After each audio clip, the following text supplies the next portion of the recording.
રાજ્યની અંદર ફરી એકવાર વરસાદને લઈને મહત્વપૂર્ણ આગાહી કરવામાં આવી છે. અરબ સાગરના દરિયાની અંદર એક નવું વેસ્ટર્ન ડિસ્ટર્બન્સ સક્રિય થતું જોવા મળ્યું છે અને આ નવા વેસ્ટર્ન ડિસ્ટર્બન્સના કારણે અનેક વિસ્તારોની અંદર અત્યંત ભારે અને તીવ્ર પવનો ફૂંકાતા પણ જોવા મળ્યા છે અને જેની અસર ગુજરાતના વાતાવરણ ઉપર પણ જોવા મળી શકે છે. જેના ભાગરૂપે ગુજરાતના અનેક વિસ્તારોની અંદર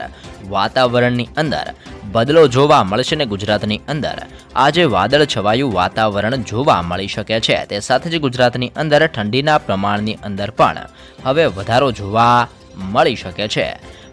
અરબ સાગરની અંદર જે સિસ્ટમ અત્યારે ધીમે ધીમે મજબૂત બનતી જોવા મળી છે, જેના ભાગરૂપે અનેક વિસ્તારોની અંદર પવનની ગતિવિધિઓ તીવ્ર બનતી જોવા મળી છે અને આ સિસ્ટમની અસરોના કારણે અત્યારે પવનની ઝડપ આ વિસ્તારોમાં ખાસ કરીને 80 કિલોમીટરથી લઈને 90 કિલોમીટર પ્રતિ કલાકની ઝડપે ભારે પવન અરબ સાગરના દરિયાની અંદર ફૂંકાતો જોવા મળ્યો છે અને જેની અસરોના કારણે સૌથી વધારે વરસાદીય માહોલની આગાહી અત્યારે વિશાખાપટ્ટનમના વિસ્તારો, હૈદરાબાદના વિસ્તારો, બેંગલુરુ અને મદુરાઈના વિસ્તારોની અંદર ભારે અને તીવ્ર વરસાદની આગાહી દર્શાવવામાં આવી છે. આ સંપૂર્ણ વિસ્તારોની અંદર ભારે ઘેરાવો તીવ્ર અને મજબૂત બનતો જોવા મળ્યો છે, જેના કારણે ફરી એકવાર માવઠાના નવા રાઉન્ડ અંગે પણ આગાહીઓ દર્શાવવામાં આવી છે. હાલ અનેક વિસ્તારોની અંદર ઠંડા અને ભેજવાળા પવનો ફૂંકાઈ રહ્યા છે, જેના કારણે ગુજરાતની અંદર પણ સતત વાતાવરણની અંદર પલટો અને ઠંડીના પ્રમાણની અંદર નોંધપાત્ર વધારો જોવા મળ્યો છે, જેના કારણે ગુજરાતની અંદર ફરી એકવાર વરસાદીય માહોલ અંગે પણ આગાહી કરવામાં આવી છે અને આવનાર 24 કલાકની અંદર ગુજરાતની અંદર વાતાવરણની અંદર મોટો પલટો આવી શકે છે. તે સાથે જ હવામાનના નિષ્ણાંત આંબાલાલ પટેલ દ્વારા પણ ગુજરાતની અંદર નવું વર્ષ એટલે કે 2024ના નવા વર્ષની શરૂઆતની સાથે જ ગુજરાતની અંદર ફરી એકવાર જળબંબાકાર વરસાદીય માહોલ, તો ક્યાંક ધીમો તો ક્યાંક હળવો વરસાદીય માહોલ પણ જોવા મળશે, જેમાં પણ ગુજરાતની અંદર અનેક વિસ્તારોની અંદર વાતાવરણની અંદર પલટા સાથે માવઠા અંગે પણ મહત્વપૂર્ણ આગાહી કરવામાં આવી છે. અત્યારે સિસ્ટમ અરબ સાગરની અંદર તીવ્ર અને મજબૂત બનતી જોવા મળી છે અને જે ગુજરાતથી અત્યારે ખૂબ જ પ્રમાણની અંદર દૂર છે, જેના કારણે ગુજરાતની અંદર અત્યારે ભેજવાળા અને ઠંડા પવનો ફૂંકાઈ શકે છે. જોકે વરસાદ અંગે વધારે આગાહી દર્શાવવામાં નથી આવી રહી, પરંતુ આવનાર દિવસોની અંદર આ સિસ્ટમનું જોર વધવાના કારણે ગુજરાતની અંદર વાતાવરણની અંદર પલટાની સાથે વાદળ છવાયું વાતાવરણ જોવા મળશે અને જાન્યુઆરી મહિનાની શરૂઆતની સાથે જ 1 જાન્યુઆરીથી 6 જાન્યુઆરી દરમિયાન ગુજરાતની અંદર ફરી એકવાર મોટું માવઠું પડી શકે છે, જેવી પણ મહત્વપૂર્ણ આગાહી ગુજરાત માટે દર્શાવવામાં આવી રહેલી છે, જેના કારણે ગુજરાતની અંદર પણ ઠંડા અને ભેજવાળા પવનો ફૂંકાઈ શકે છે અને ગુજરાત ઉપરથી આવી રીતે આ ઠંડા અને ભેજવાળા પવનો અરબ સાગરના દરિયાની અંદર જતા જોવા મળી શકે છે અને આ સંપૂર્ણ વિસ્તારોની અંદર સિસ્ટમ ધીમે ધીમે વધુ પ્રમાણની અંદર ઘાતક અને તીવ્ર બનતી જોવા મળી રહી છે. તમે જોઈ શકો છો કે અરબ સાગરની અંદર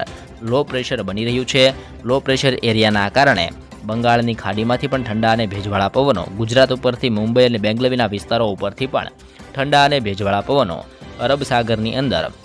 વધુ પ્રમાણની અંદર સિસ્ટમ ઘાતક બનતી હોય તેવું જોવા મળ્યું છે અને અરબ સાગરની અંદર લો પ્રેશર એરિયા અત્યારે સક્રિય જોવા મળી રહ્યું છે અને જેમ જેમ દિવસો પસાર થશે તેમ તેમ આ લો પ્રેશર એરિયા ધીમે ધીમે આગળ વધીને અરબ સાગરના દરિયાના કિનારે આવી પહોંચશે, જેના ભાગરૂપે દરિયા કિનારાના વિસ્તારોની અંદર એટલે કે બેંગલુરુના વિસ્તારોની અંદર, મુંબઈના વિસ્તારોની અંદર અને ગુજરાતના વિસ્તારોની અંદર આ સિસ્ટમોની અસરોના કારણે ભારે પવન ફૂંકાઈ શકે છે અને પવનોની સાથે ગુજરાતના વાતાવરણની અંદર પલટો જોવા મળશે અને પલટાની સાથે ફરી એકવાર વરસાદીય માહોલ આવનાર દિવસોની અંદર જોવા મળી શકે છે, જેવી પણ મહત્વપૂર્ણ આગાહી આવનાર દિવસોને લઈને દર્શાવવામાં આવી રહી છે. જેમાં ગુજરાતની અંદર જિલ્લાઓ પ્રમાણે જો માહિતી મેળવીએ તો ખાસ કરીને સિસ્ટમનું જોર તીવ્ર અને ઘાતક બનવાના કારણે ગુજરાતના વાતાવરણની અંદર પણ મોટો પલટો અને બદલાવ જોવા મળશે, જેમાં કચ્છના વિસ્તારોની અંદર અત્યંત ભારે અને તીવ્ર ઠંડી જોવા મળી શકે છે અને કચ્છની અંદર સૌથી વધારે ઠંડી નળિયાના વિસ્તારોની અંદર અત્યારે જોવા મળી રહી છે અને માવઠા દરમિયાન ભારે ઠંડી નળિયાની અંદર વધી શકે છે. સાથે જ ખાવડનો વિસ્તાર, ગાંધીધામના વિસ્તારોની અંદર પણ તીવ્ર ઠંડી સાથે પવનો સાથે વરસાદીય માહોલ પણ આવનાર દિવસોની અંદર જોવા મળશે. તો એ સાથે જ સૌરાષ્ટ્રના વિસ્તારોમાં દેવભૂમિ દ્વારકાનો વિસ્તાર, જામનગરનો વિસ્તાર, પોરબંદરનો વિસ્તાર, જૂનાગઢનો વિસ્તાર, મોરબી, સુરેન્દ્રનગરના વિસ્તારોની અંદર, ગીર સોમનાથ, અરવલ્લીના વિસ્તારોની અંદર, અમરેલીના વિસ્તારોની અંદર, ભાવનગરની સાથે સાથે બોટાદ અને રાજકોટના વિસ્તારોની અંદર પણ ધીમી ગતિએ હળવો વરસાદી માહોલ આવનાર દિવસોની અંદર જોવા મળી શકે છે. તો એ ઉપરાંત